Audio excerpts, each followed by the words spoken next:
Welcome to The Retro Adventurers, a podcast about classic text adventure games. I'm Jason Compton.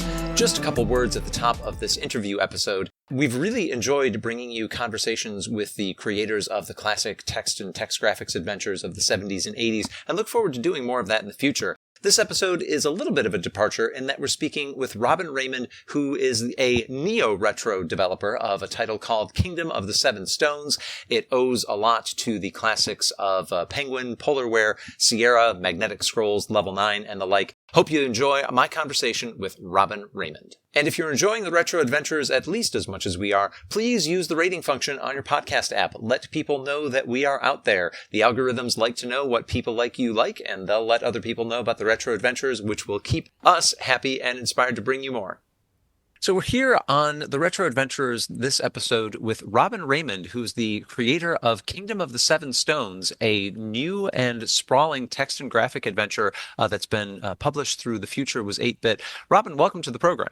Thank you for having me. And the first question I want to ask about Kingdom of the Seven Stones is, how remiss have I been that I didn't know about this game, more or less until you contacted us and said, enjoying the podcast, have you considered covering this game? Oh, by the way, here's this sprawling 1 megabyte epic game that I've put out there. This was not on my radar. How did I miss it? Because I didn't tell anybody. I wanted to keep it secret, mostly because I do this on my spare time, and I was worried that what if I committed to something and then didn't actually deliver anything in the end? So that's the main reason. Okay. So done in the skunk works, done in secret until it was ready to be published. Can you tell us a little bit about the genesis of the project? Just to tip people off, one of the things that Robin came into our world with was the suggestion to cover a couple of games that I understand were pretty influential for you. So you are a retro adventurer yourself. Can you give a little bit of your background with old text adventures, and then any efforts you may have made to create them before now? Absolutely. So when I was a child, and I think I was in 6th grade, don't quote me on that, I'm not quite sure, but they had Apple IIs in the elementary school where I was at. And one of the games they had on their systems was the coveted mirror. And I absolutely fell in love with it. So every time I would go to lunch, or anytime I would have any kind of break or any spare moments from school, I would immediately go into the computer lab and play that game. I was enthralled with it, which is one of the reasons why I recommended that you guys cover it, because it is such a little entertaining game. At least it was back then. I would have to replay it now to see if it still holds up, but I think it does. And the other influence I had was Ulysses and the Golden Fleece. Now, that one is something I had for my Commodore 64 because I fell in love with the coveted mirror, and I ended up having a Commodore 64 system when I was a kid. So I played that one as much as I could. Again, every spare moment I had, I worked on a farm with my family, so it wasn't like I had infinite time, but I loved playing those games as a kid. They were just absolutely my favorite. I could get lost in a new world. And so at any point between the early 80s and now, did you try your hand at creating a game, even cobbling something out in BASIC, or was it something that just lay dormant until the 2020s?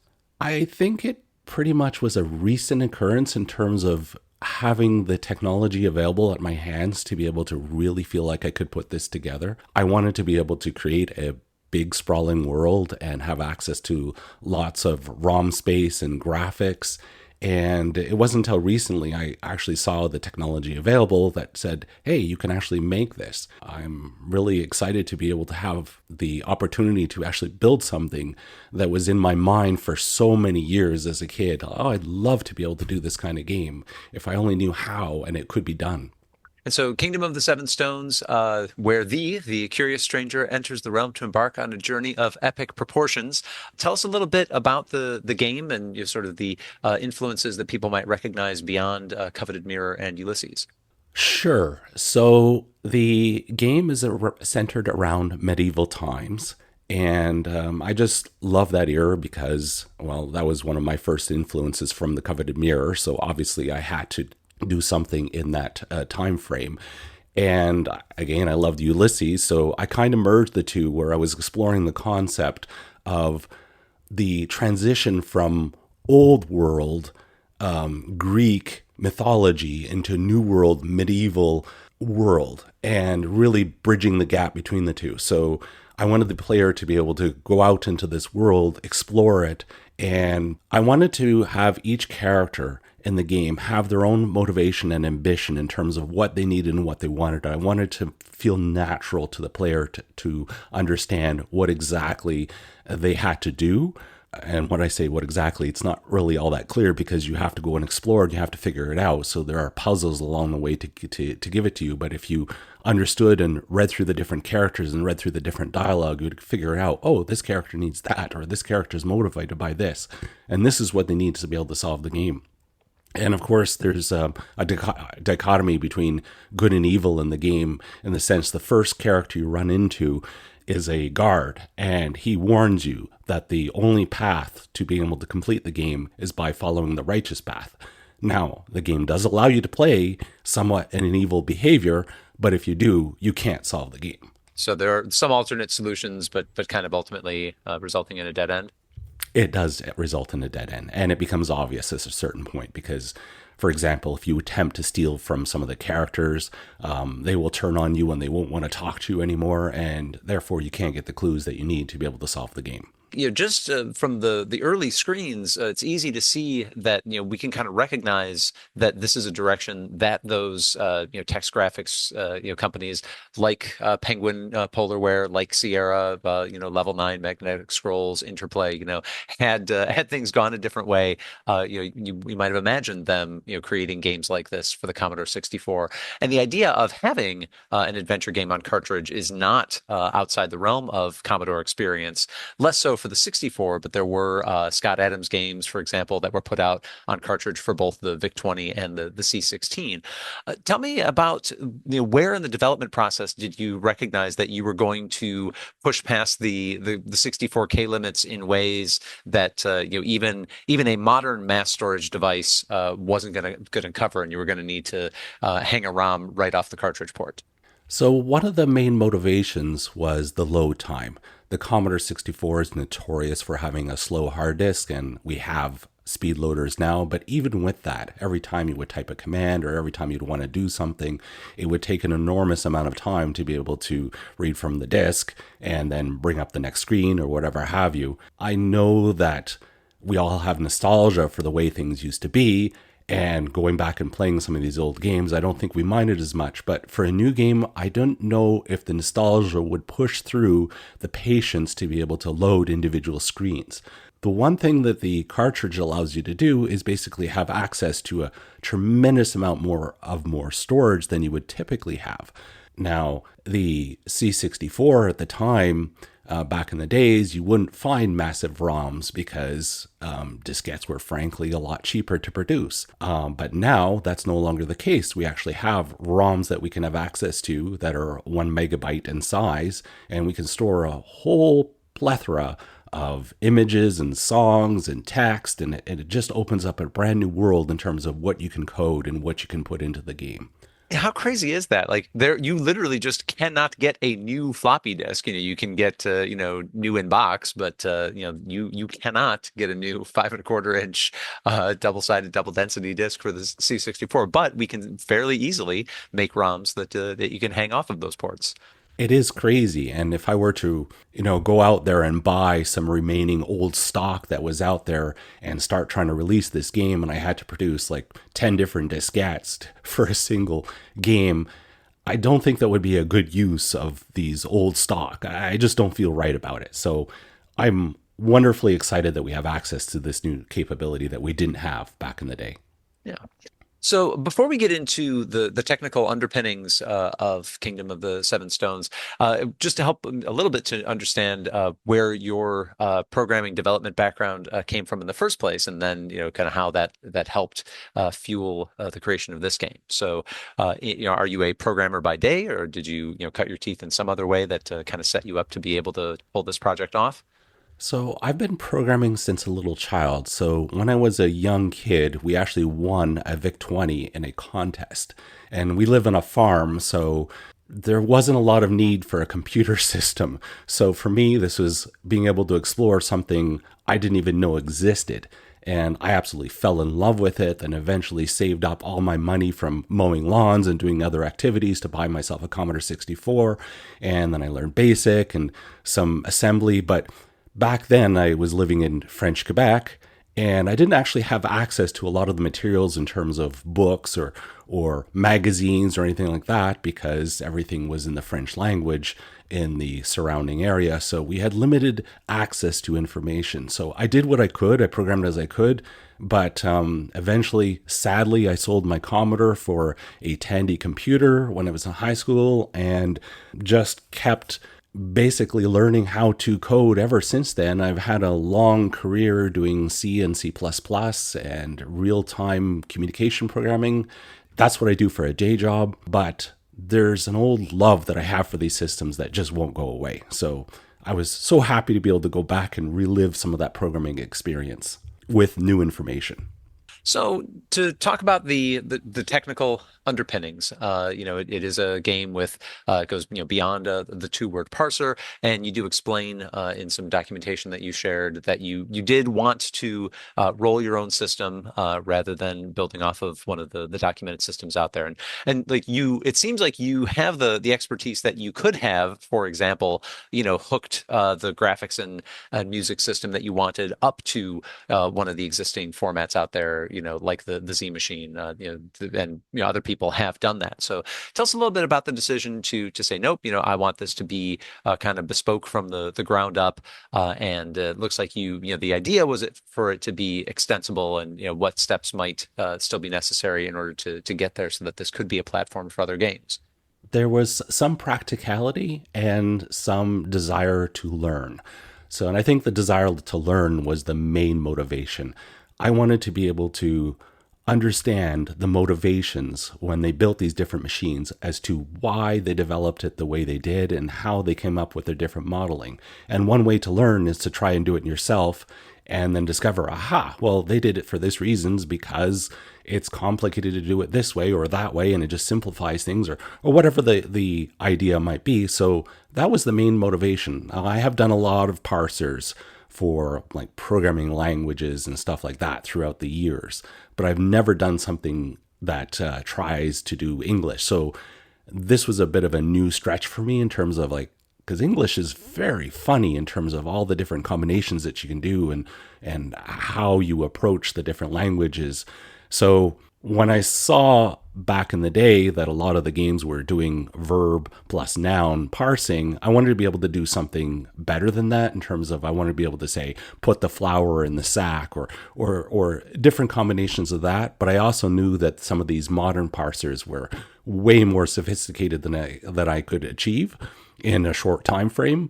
That was one factor. And the other factor was more practicality around the implementation. If I were to take an existing engine, and I know other people have done it, but the problem is that I would have to spend a lot of time in terms of figuring out how to adapt it for the cartridge scenario and loading in different spaces in memory and the conflicts that I might have in order to move things around. And I didn't know these engines very well. So one of the motivations in doing my own is to figure out, okay, what are they doing internally so that if I ever do a second version or something else in the future, game-wise, I actually know how to build these things.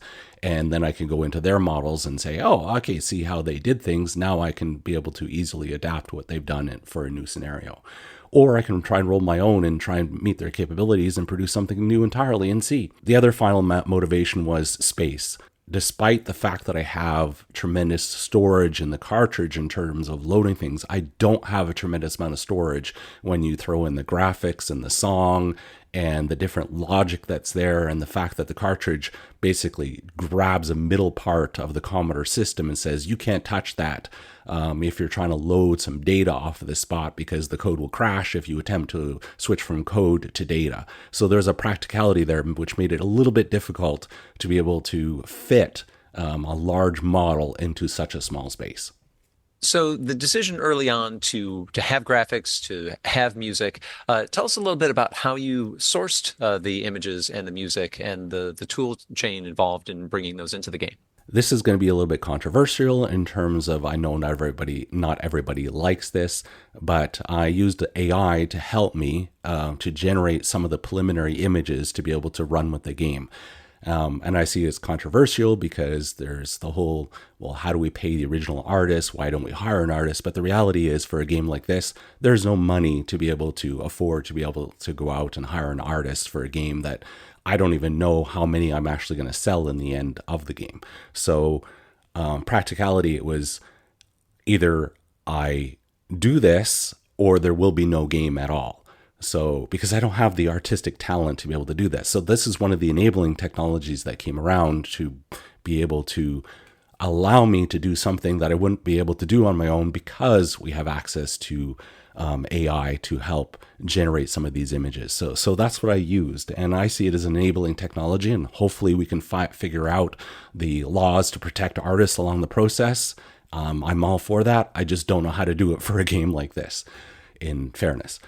In terms of how did I source the different tools? So one of the problems is that I knew I wanted to be able to have graphics. I knew that I wanted to be able to generate the graphics. Then I thought, well, how do I actually get the graphics into the Commodore system? So I did a bunch of searching on the internet, trying to find different tools. And then I came across a tool called the Dithertron. The great thing about this tool is that it supports different retro systems, and you can load up the image and it'll attempt to add noise to the image to be able to create different shades of colors that don't actually exist in the image, and allow you to take an image that's much higher quality and generate it into an image that's of lower resolution, but seemingly has a wider color range than you actually could achieve on these old systems, especially when they only have 16 colors. And the music, seems like that you had original MIDI sourcing for that. Tell us about where the music came from. I don't have a lot of music talent either, and I really liked the King's Quest song that they had, and I discovered it was What Child Was This?, which I used in this game as well. So I sourced these different MIDI files from a website called Metopia. I believe that's how it's pronounced.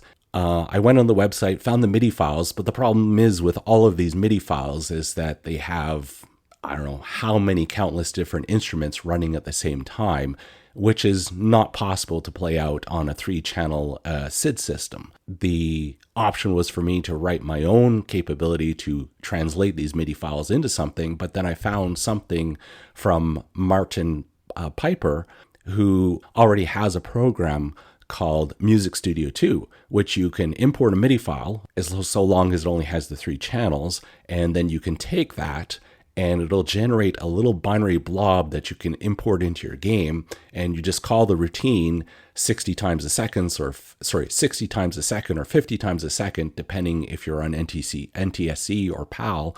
And it's a perfect thing to be able to do because I already had to do all of that graphics work already to tie into the different refresh rates of the screen to be able to do the graphics. So it was perfect to be able to just call this routine once every refresh of the screen, and it just worked magically, and it was a wonderful tool to be able to do the job. So the flavor of the gameplay, we don't want to give everything away, but there you mentioned sort of the characters that you interact with in the world, and sort of sussing out what they need, and the sort of capital G good way of dealing with them. There will be mazes. What other gameplay twists and kind of puzzle structures can we tee up for players? Because I wanted to do some of the old tropes, you're right, I had to include a maze or two, but I wanted to be able to do it with a little bit of a different take. So I actually have 3 different mazes that are solved in 3 entirely different ways inside the game. Now, I don't want to give away all the spoilers, of course, but the idea here is that, for example, one of the mazes, it's intentionally trying to get you lost, and that's just a matter of you recording where you've gone, where you're going to, and seeing what maps to what. And because each different screen has its own individual graphic, you should be able to figure out, well, this is strange, it's going from one screen to another, but it doesn't make sense. So that's one of the puzzles. And then I have other puzzles where it's intentionally trying to not get you to the end of the maze and it's trying to direct you out. But if you have this special object, which you learn why and how you should have it, then you can be able to complete the puzzle. Those are the kind of tropey kind of puzzles that I have in the game. Now, the rest of it is more how, for example, you've got a creature that you have to get around or defeat. And the question becomes, well, how do you do it? What do you need in the game to be able to get around this creature? So you've got a dragon and a troll and these gargoyles, and each one requires a unique solution to be able to get through and figure out how to defeat the creature. So some of it is putting together a tool, for example, building a light or something like that, which you can use to be able to get around things, or becoming invisible, or turning things to stone, that kind of thing. So it's up to you to figure out how to do it based upon the different items that you find in the game, putting different items together to make a new tool, or just using the tool in the correct way that already exists to be able to solve one of these puzzles. So what is the process in the 2020s to get a publisher for a new graphic and text adventure for the Commodore 64? The future was 8-bit is publishing the game. A lot of games these days are just kind of lopped out there into the wild, or on an itch.io page or something like that. But you have a publisher for this, and I know part of that was the reality of needing the manufacturer. But what does that conversation look like?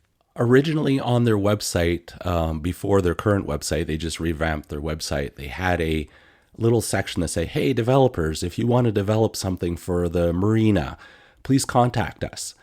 And the Marina is a special Magic Desk 2 cartridge with 1 megabyte of space, which is exactly what I would want to use in my text adventure game.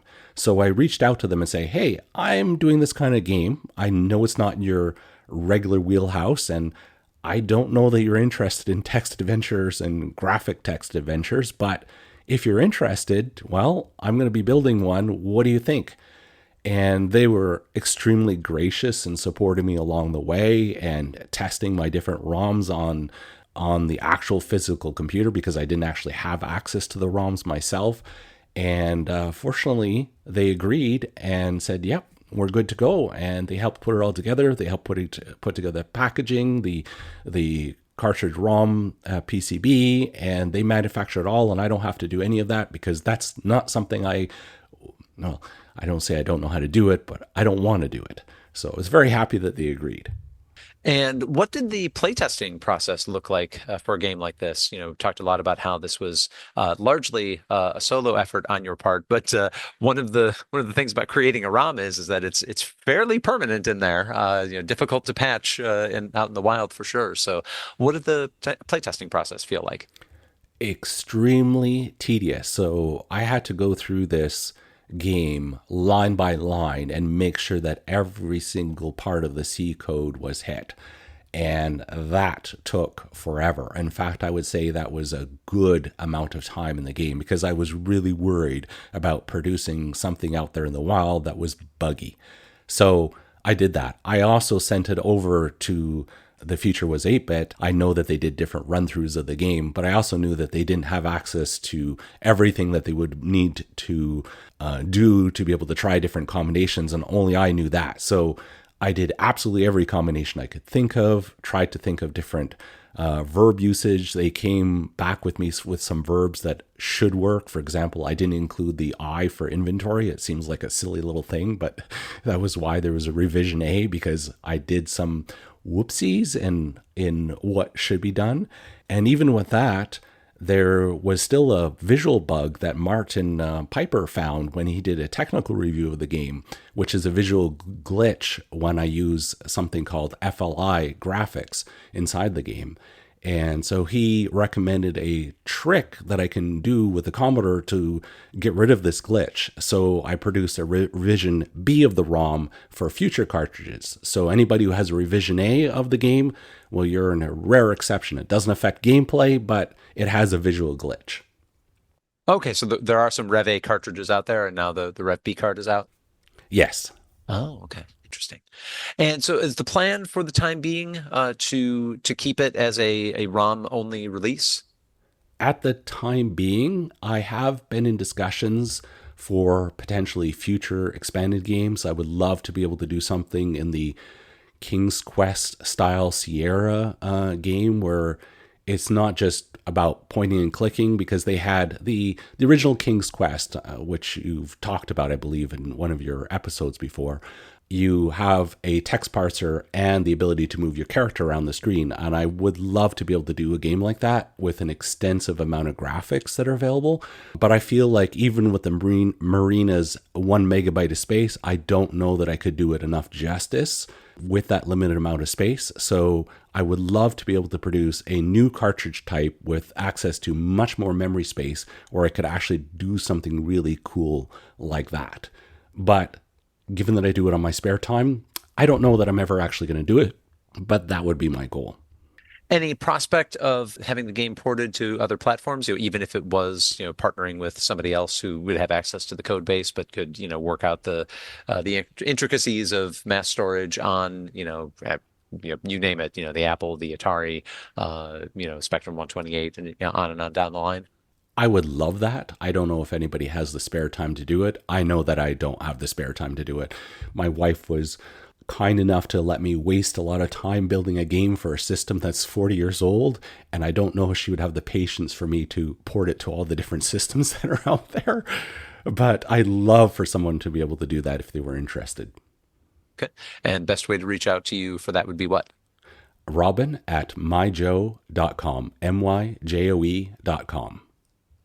Speaking of reaching out, when you mentioned the coveted mirror, which I had said really is a game that was on kind of my medium-term list for something to cover on Retro Adventurers, I got curious and I looked up who created that game and what else did they do? And the answer to the latter is not a whole heck of a lot of other things, but in looking at the bio of one of the authors, Eagle Burns, which the Moby Games site says, AKA Robert Irwin Eagle Taranga M. Houdini Burns. Did you ever consider reaching out to your early text adventure heroes and getting any input from them on this game? That's actually a really good idea. I don't know why I didn't think of that. That would be a really smart idea. Yeah, maybe if Eagle Burns is still out there, he might be interested to know, that his work is still resonating 40 years later. It never left my mind from childhood, the memory of exploring that vast open world that they had in that game. I loved it. So, I know you've spent the better part of the last year plus immersed in making Kingdom of the Seven Stones work. Are there other games out there in kind of the neo-retro vibe, whether it's text adventures or otherwise, that have particularly inspired you or that you have spent a good amount of time playing? Some of the other games that I really enjoy playing are things that have a little bit of an educational tint to it. So, and even though I'm a grown adult and I know all the answers to a lot of this stuff now, whereas as a kid I didn't, Agent USA, where you have this little hat that kills this little fuzz bomb thing that goes around the city and between different cities, and you have to take it out, or Where in the World is Carmen Sandiego. I love those games as a kid. I don't know if they would hold my attention now as an adult, but I love playing them. But one of the games that I love playing is Spy versus Spy. I think those were wonderful little comedy games that you could play. The only problem is I have no one else to play with, because they are much more enjoyable when you have another person who you're trying to trap in your own little traps and stuff like that. So I don't know. Those are my go-to games. I don't play any AAA releases that come out with modern systems, mostly because I have a visual problem that makes me extremely dizzy in 3D environments. So for me, it's all about the old platformers and those old games. And I like something a little bit more slow-paced than something that is just strictly platformer. Yeah, and are there other retro games out there, whether they were from, or yes, a neo-retro, from Future Was 8-bit or otherwise, that made you say, hey, maybe there is a market out there, or people that would care if I put this out? I wasn't sure. I know that there's such a huge amount of people interested in the space. You can see that from YouTube in terms of all the different channels that are out there covering retro topics. And obviously your podcast, for instance, I think you're growing and you're following quite substantially, which is wonderful to see. And so it was my gut hunch that there might be a little tiny bit of a niche market for such a game. One of the problems that I find with these old systems is that the information is very diversified in terms of where you find it. So there's so many new games that are out there that I just plainly didn't even know existed. When I went to the Future is 8-Bit, obviously he has his own website of his games, and they're a little bit more cheeky for a lot of them, but they're a lot of little fun.